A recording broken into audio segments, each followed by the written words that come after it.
Aleluia, glória ao nome do Senhor Jesus. A paz do Senhor, igreja. A paz do Senhor, igreja. Como eu sempre digo, o louvor acabou, mas a presença continua. Aleluia. Então sinta-se à vontade para continuar louvando, adorando, dizendo glórias ao Pai, glórias ao Filho, glórias ao Espírito Santo de Deus. Amém?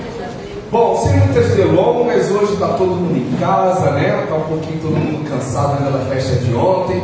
Então vamos direto ao que interessa. Estamos aqui para ouvir a voz do Senhor e que assim seja. Eu convido você a abrir a sua Bíblia no livro de Lucas, Lucas capítulo 22. Aleluias. Lucas capítulo 22. Obrigado.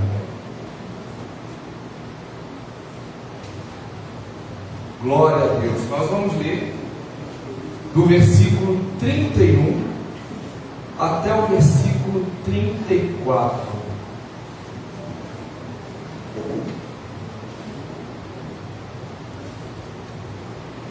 Amém? Quantos acharam? Digam amém? Amém.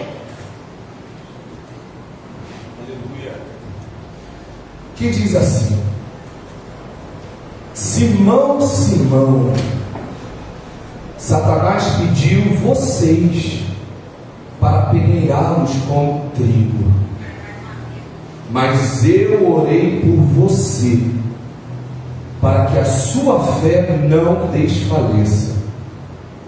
E quando você se converter, fortaleça os seus irmãos.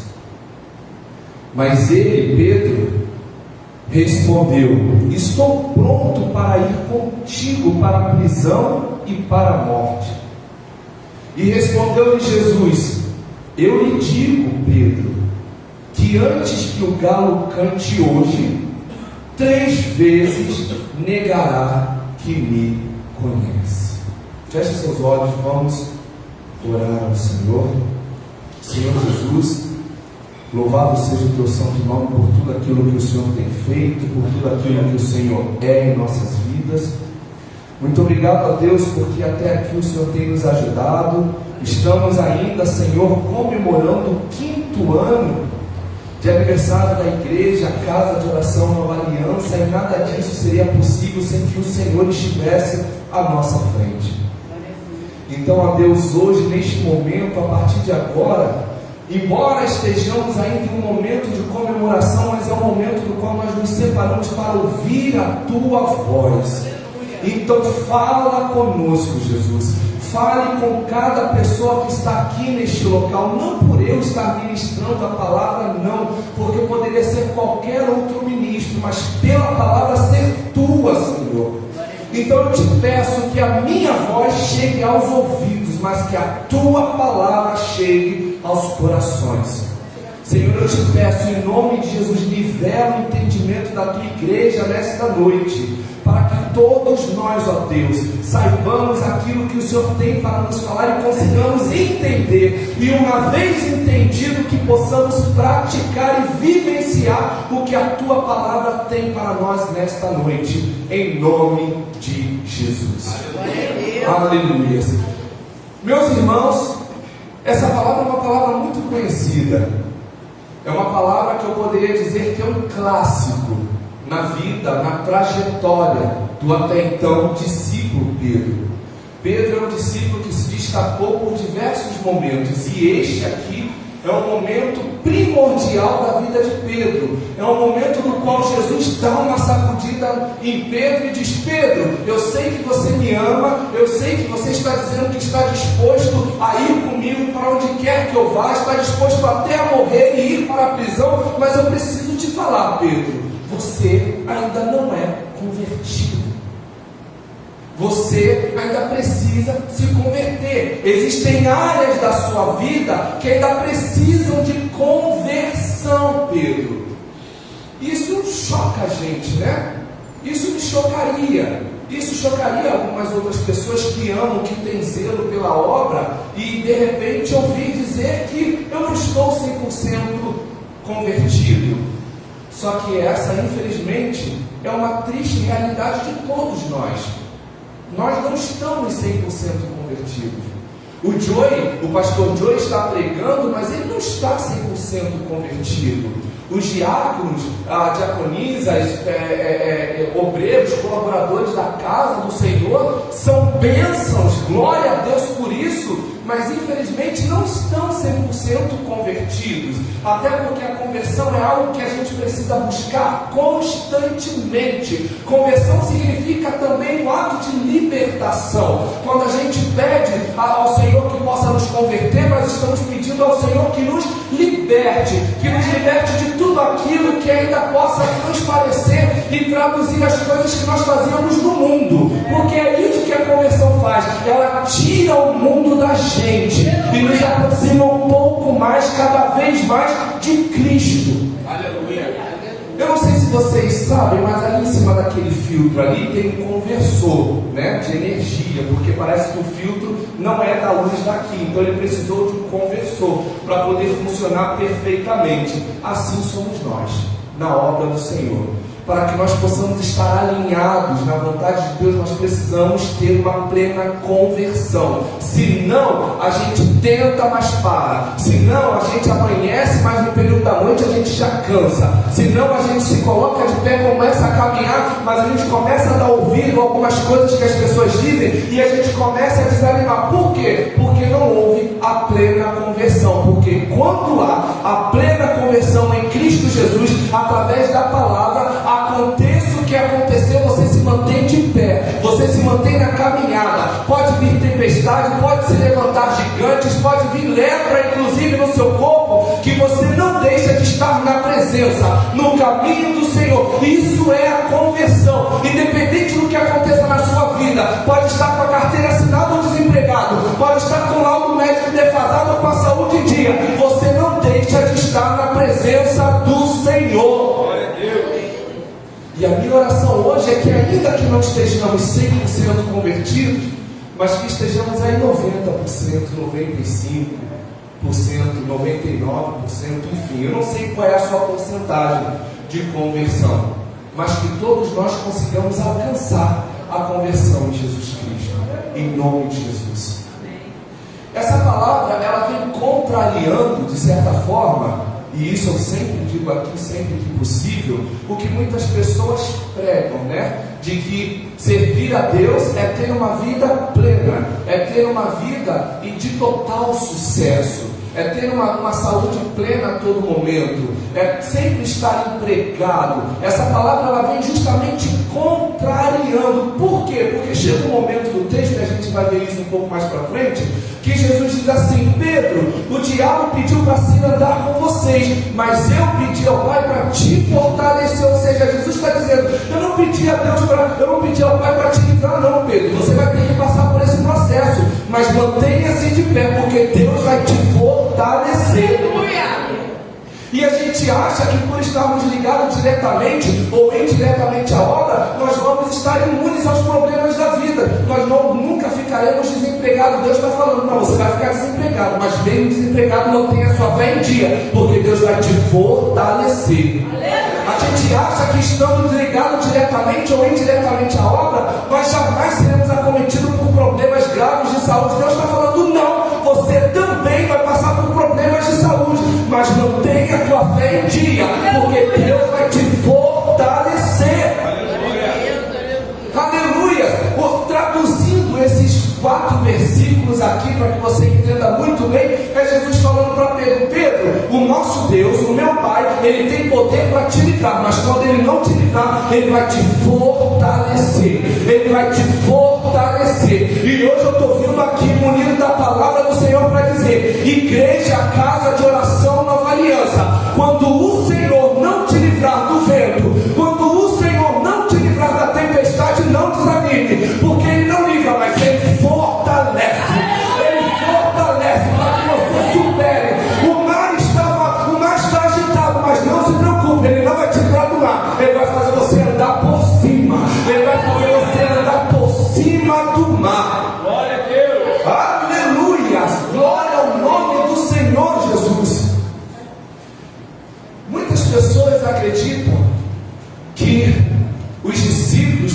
estarem ligados diretamente ao Senhor Jesus em vida, eles estariam, de certa forma, livres dos problemas, livres das tempestades. Só que aí vem Jesus, no capítulo 16, no versículo 33, na parte B, e diz assim: no mundo tereis aflições, mas tende bom ânimo, porque eu venci o mundo. Repete comigo: no mundo tereis aflições, mas tende bom ânimo, porque eu venci o mundo. Meu querido irmão Wesley, nesse versículo Jesus traz 3 informações. Primeiro, ele traz exatamente um alerta: no mundo tereis aflições. No mundo você vai ficar desempregado. No mundo você será cometido por doenças. No mundo você terá problemas ministeriais. No mundo haverá problemas, haverá perseguição. Daí ele vem também com uma orientação. Qual é a orientação? Tenha de bom ânimo. Traga à sua mente, à sua memória, tudo aquilo que te traz esperança, tudo aquilo que um dia ele fez por você, todas as madrugadas que outrora você chorou, que ele secou as suas lágrimas. E talvez você possa se perguntar: mas por que ele traz a garantia? Porque eu venci. No mundo tereis aflições, mas tem de bom ânimo, porque eu venci. Eu venci. Eu quero Jesus. Aleluias, aleluias, aleluias, aleluias. Deus vivo. Veja como a palavra do Senhor ela vai se completando, ela vai se montando de uma forma que não tem como ter dúvidas. Não tem como ter dúvidas. Jesus, o próprio Jesus, está afirmando: se prepara, vai vir um vendaval na sua vida. Se prepara, vai vir grandes problemas, vai haver um terremoto na sua vida, vai te desestruturar, mas mantenha-se de pé, mantenha-se de pé, mantenha-se de pé, porque eu venci o mundo. Aleluia! É como se Jesus estivesse dizendo: não se preocupe, porque eu garanto a tua vitória. Tudo que você passou, eu já venci. Eu não estou vencendo, eu já venci. Eu não vou vencer, eu já venci. Lembra na cruz quando eu disse tetelestai, ou seja, está consumado? Quando o véu foi rasgado, ali eu estava dizendo: a partir de agora, quem domina, quem dita as regras sou eu. E se eu disse: passemos para o outro lado, não há nada que te impeça de chegar do outro lado. Aleluias! Glória ao nome do Senhor Jesus. Glória a Deus. O capítulo 22, meus irmãos, é um capítulo muito cheio de altos e baixos. Do versículo 1 ao versículo 2, nós vemos os principais sacerdotes, fariseus, escribas, planejando tirar a vida de Jesus, porque eles temiam que o povo pudesse entender tanto o Evangelho de Jesus e pudesse se voltar contra eles e tirar o poder que eles tinham sobre o povo. E isso é o que acontece ao nosso redor, no nosso dia a dia, ministerialmente, socialmente. As pessoas veem a gente crescendo e infelizmente elas se juntam para nos derrotar, elas se juntam para nos matar, elas se juntam para nos assassinar, elas se juntam para nos tirar do caminho. Do versículo 3 até o versículo 6, nós vemos Judas Iscariote se vendendo. Judas Iscariote justamente aceitando a proposta que eles estavam fazendo para que Judas, sendo um dos discípulos, pudesse então entregar Jesus. E isso aqui é uma tática do diabo. Se você for analisar a palavra do Senhor, o diabo, a tática dele é sempre se infiltrar, é sempre achar uma brecha. Não é à toa que em Números, no 22 até o 25, a gente vê Balaão tentando amaldiçoar o povo de Deus, mas não consegue, porque o povo era bendito, o povo era abençoado. Então ele pensa: a gente não pode amaldiçoar, mas a gente consegue fazer com que eles deem brecha. E se eles derem uma brecha, é a oportunidade que a gente tem para entrar. Então, no meio dos discípulos, Judas deu brecha, e através de Judas, Jesus foi vendido. Do versículo 7 até o versículo 13, nós vemos os discípulos se preparando para a Páscoa, seguindo, é claro, as orientações de Jesus. Jesus aqui, dentro desses versículos, Jesus orienta os discípulos onde eles deveriam ir, a quem eles deveriam procurar, onde seria feita a administração da ceia. E isso aqui a gente vê como uma missão. Jesus estava dando uma missão para os seus discípulos. E isso traz a concepção de que quando Cristo, quando Deus, quando o Espírito Santo de Deus nos dá uma missão, Ele nos dá a missão completa. Ele diz quando, onde e na hora que as coisas terão de acontecer. Se você recebe uma missão de Deus e você não sabe onde, algo está faltando. Se você recebe uma missão de Deus e não sabe quando, algo está faltando. Porque quando Deus dá uma missão, a missão é dele, o planejamento é dele, a gente só precisa alinhar e executar. Porque já está tudo planejado. Ele já entrega tudo nas nossas mãos, para que a gente não tenha problema algum, somente cumprir o que Ele determinou. Do versículo 14 até o versículo 18, nós vemos o acontecimento da última Páscoa, onde Jesus afirma estar ansioso, inclusive, para ceiar com os seus discípulos, né? E Jesus ali já começa a anteceder os acontecimentos, começa a compartilhar o que estava por vir. Do 19 ao 23, nós vemos exatamente o momento da Páscoa. E infelizmente é o momento ao qual Jesus anuncia que um daqueles que estavam assentados à mesa, iria traí-lo. Do versículo 24 até o 30, nós vemos os discípulos questionando qual deles seria o maior e que iria então substituir Jesus quando Jesus em si subisse, né, fosse assunto aos céus. Então, esse é o cenário para que você entenda o contexto. É um contexto de despedida, é um contexto no qual Jesus está preparando os seus discípulos, porque ele estava de fato, ele já sabia da sua hora, ele sabia que seria o momento da sua entrega, então ele precisava preparar os discípulos. E daí a gente chega no versículo que nós lemos, versículo 31 diz assim: Simão, Simão, Satanás pediu vocês para peneirá-los como trigo. Quando Jesus diz Simão, Simão, Jesus está chamando a atenção de Simão. Jesus está, de certa forma, repreendendo Simão.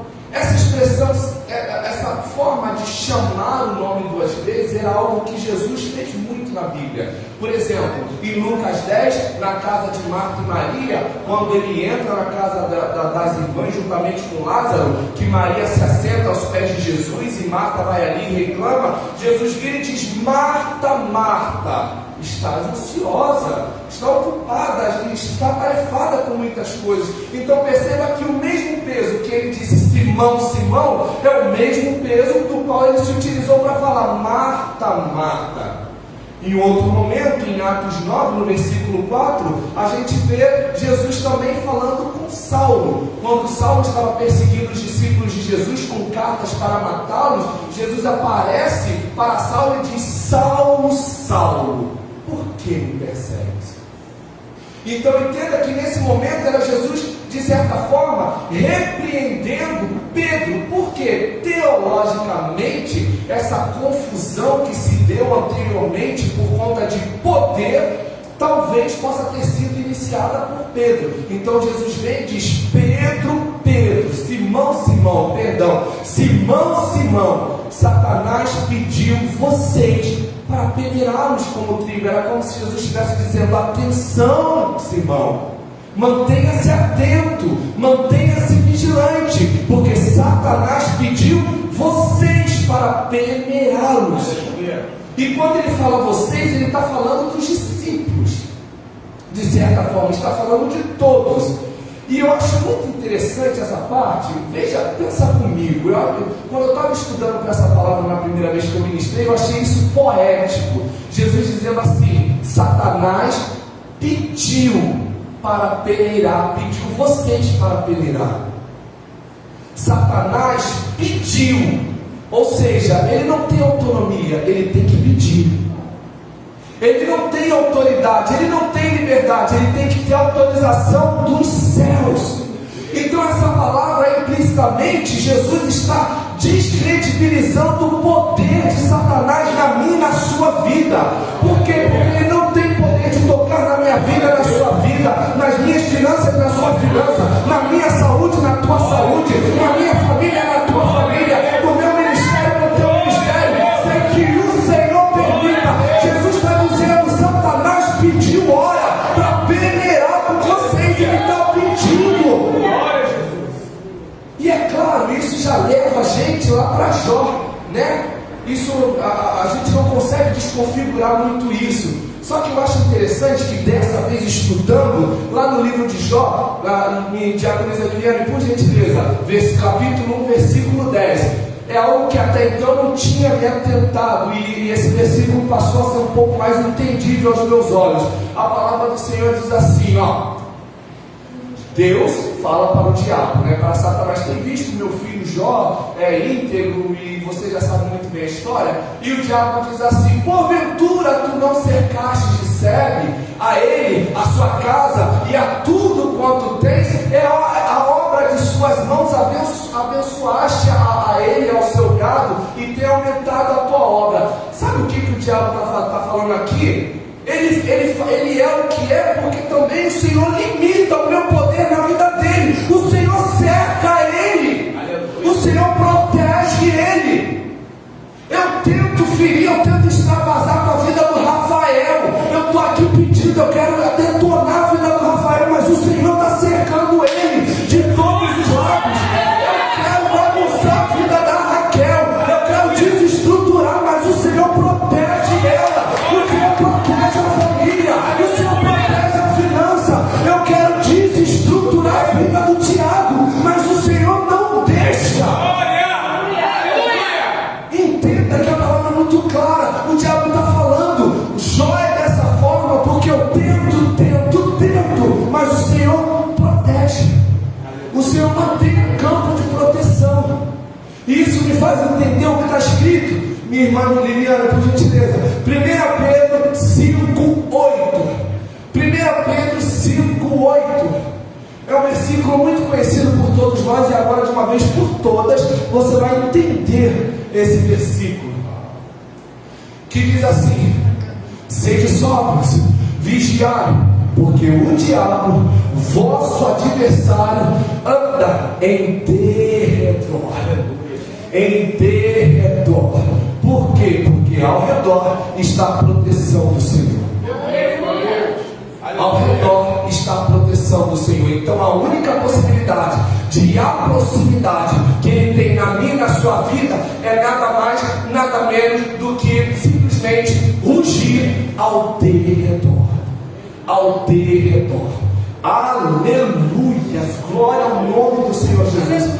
E daí então Jesus continua dizendo: Satanás pediu vocês para peneirá-los como trigo. O que é peneirar? A gente já sabe aqui, né? Meu irmão João pregou essa pregação, estava cantando, claro, irmão. Pregou aqui na quarta-feira sobre o joio e o trigo, né? O que é o ato de peneirar? Coloca-se ali o trigo numa peneira e joga para o alto, bagunça tudo, joga, desestrutura tudo. O trigo não sabe nem onde vai cair. Se não é a pessoa que está trabalhando ter o devido manejo, o trigo cai no chão. Se não é a pessoa que está movimentando ali saber administrar, o trigo é perdido. Então aqui Jesus está justamente trazendo essa configuração para dizer: diabo está pedindo para extravasar, para desestruturar, para bagunçar a vida de vocês, Pedro. Só que aí vem o versículo 32, e Jesus diz assim: mas eu orei por você, para que a sua fé não desfaleça. E quando você se converter, fortaleça os seus irmãos. Mas espera aí, no versículo 31, Jesus está dizendo assim: Simão, Simão, Satanás pediu vocês, ou seja, os discípulos, para peneirá-los como trigo. E no versículo 32, Jesus diz: mas eu orei por você. E talvez você possa se perguntar: por que a diferença? É muito normal isso, né? Eu me perguntei por que a diferença. Aqui Jesus estava apontando já para a liderança de Pedro. Aquela briga que eles estavam tendo, versículos antes sobre a liderança, Pedro possivelmente levantando todos esses questionamentos. Pedro não sabia, ele já já tinha sido escolhido para ser o líder. Só que ele não sabia. Então aqui Jesus está dizendo: Pedro, Satanás pediu a vocês para se andar, mas eu roguei ao Pai por você. Por quê? Porque você é o líder. Eu vou ensinar, eu vou ajudar vocês a entender um pouco mais esse cenário aqui. É como se Jesus dissesse assim: Lúcia, Satanás pediu à igreja, a casa de oração Nova Aliança, para peneirá-los, mas eu roguei ao Pai por você, para que a sua fé não te desfaleça. Aleluia! É Jesus justamente apontando para a liderança. Por quê? Porque sabe que se ferir a liderança, o corpo é ferido. Se desanimar a liderança, o corpo é desanimado. Se desestruturar a liderança, o corpo é desestruturado. Por isso que a gente vê no Antigo Testamento muitos reinados se perdendo. Por quê? Porque o exército perecia? Não, porque o rei morria. Uma vez que o rei morria, o exército perecia, o exército fugia. Por quê? Porque a imagem do líder é a imagem principal. Só que hoje, para a glória do Senhor, embora graças a Deus tenhamos a nossa pastora Lúcia como a nossa líder, mas o líder maior da igreja, a casa de oração Nova Aliança, é Jesus de Nazaré.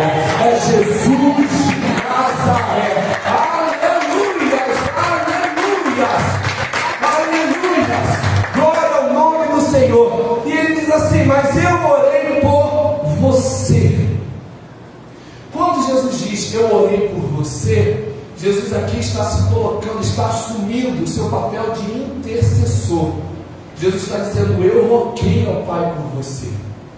E eu consigo imaginar mentalmente, os pregadores aqui, acredito eu, que eles também passam por esse processo. Quando a gente está idealizando uma palavra, uma ministração, é muito comum que a gente mentalize, né? Que a gente configure a nossa mente até mesmo para ver alguns cenários. E eu consigo imaginar, né, o grande, poderoso Deus soberano no trono e o diabo lá pedindo: eu quero peneirar com a vida deles, me autoriza a extravasar, estragar, bagunçar a vida deles. E de repente chega Jesus com poder e autoridade, toma a voz e diz: Pai, fortalece. Não precisa livrar, mas fortalece, porque o Senhor fortalecendo, eles já serão capazes de passar pelos problemas. A tempestade vai vir, mas se o Senhor fortalecer, eles serão capazes de passar pela tempestade. O desemprego vai vir, mas se o Senhor fortalecer, eles serão capazes de passar pelo desemprego. O Covid vai vir, mas se o Senhor fortalecer, eles serão capazes de passar. Diversos problemas virão, mas se o Senhor fortalecer, eles serão capazes de se manter. Aleluias, glória ao nome do Senhor Jesus. E Jesus diz: mas eu orei por você, para que a sua fé não desfaleça. E quando você se converter, fortaleça os seus irmãos. Mas espera aí, Pedro foi um dos primeiros discípulos que vivenciaram milagres com Jesus. Tanto é que na primeira pesca maravilhosa, Pedro, né, quando conheceu ali efetivamente Jesus, já conheceu no cenário de milagre. Pedro foi aquele que foi um dos escolhidos para subir até o monte da transfiguração, para ver então Elias e Moisés conversando cara a cara com Jesus. Pedro foi aquele que andou literalmente sobre o mar. E agora, Jesus vem dizer que Pedro ainda não era convertido? Como assim? É porque o que a gente vive, milagres e prodígios, nem sempre isso resulta em conversão. Isso resulta em graça e misericórdia do Senhor, mas não a conversão. E você pode dizer: mas tá, então Pedro, ele vivenciava tantos milagres, Pedro pregava, Pedro cantava, Pedro intercedia, Pedro fazia sinais e vivia sinais e prodígios, e ele não era convertido? Não era convertido, tanto que o próprio Jesus disse: hoje, antes que o galo cante 3 vezes, você vai me negar. E se nega, é porque ainda não houve a verdadeira conversão. convertido. Prega, mas não é convertido. Canta, mas não é convertido. Jesus está dizendo hoje, nós estamos iniciando o 5º ano da igreja, a casa de oração Nova Aliança. Precisamos amadurecer, precisamos ter um entendimento do que a palavra está requerendo de nós. E a palavra hoje está aqui requerendo conversão. Conversão. Precisamos todos nós, nos convertermos cada vez mais.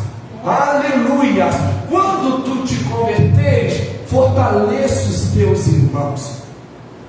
Quando você se converter, Pedro, aconteça o que acontecer, você vai se manter na caminhada. Isso vai gerar bom testemunho. E o seu bom testemunho vai fortalecer os teus irmãos. Aleluia! Você tem motivos para desistir, Pedro. Mas você não desiste, porque hoje você está convertido. E o fato de você se manter de pé, em meio a tantas calúnias, em meio a tantas tempestades, em meio a tantas pedras, isso vai gerar um bom testemunho para os teus irmãos. Pedro, será que eu tenho gerado um bom testemunho para os meus irmãos? Será que nesses 4 anos, nesses 5 anos agora, nós da igreja Casa de Oração Nova Aliança estamos gerando um bom testemunho para os nossos irmãos? Essa responsabilidade cabe a mim e cabe a vocês, cabe a todos nós. E no versículo 33 e 34 a palavra diz: mas ele, Pedro, respondeu: estou pronto para ir contigo para a prisão e para a morte. Então Jesus respondeu: eu lhe digo, Pedro, que antes que o galo cante hoje, 3 vezes você negará que me conhece. Então veja que mesmo Jesus tendo dito que Pedro não era convertido, mesmo Jesus tendo deixado claro que Pedro precisava ainda de uma conversão, Pedro ainda expressa o seu amor, porque verdadeiramente Pedro amava Jesus, assim como eu e como você. Então aqui fica claro que o nosso amor, por mais genuíno que seja pela obra por Cristo, mas ainda assim a gente precisa se converter. Amor é uma coisa, conversão é outra.